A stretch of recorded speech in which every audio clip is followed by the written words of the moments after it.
लोकशाहीचा बुलंद आवाज, रिपब्लिकन वार्ता, महाराष्ट्र।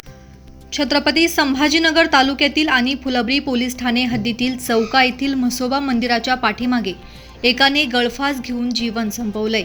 फुलंब्री पोलीस ठाणे हद्दीतील छत्रपती संभाजीनगर फुलंब्री महामार्गावरील चौका गावातील म्हसोबा मंदिराच्या पाठीमागे गणेश प्रभाकर जाधव वय 45 वर्ष राहणार हरिओम नगर मारुती मंदिराजवळ जटवाड रोड तालुका जिल्हा छत्रपती संभाजीनगर याने म्हसोबा मंदिराच्या पाठीमागे एका झाडाला गळफास घेतल्याने त्यास महात्मा फुले क्रीडा मंडळाच्या रुग्णवाहिकेतून फुलंब्री ग्रामीण रुग्णालय येथे दाखल केले असता तेथे वैद्यकीय अधिकारी यांनी तपासून मयत घोषित केले। त्यामुळे गुन्हा रजिस्टर नंबर 38/2025 कलम 194 BNSS नुसार गुन्हा दाखल करण्यात आला आहे।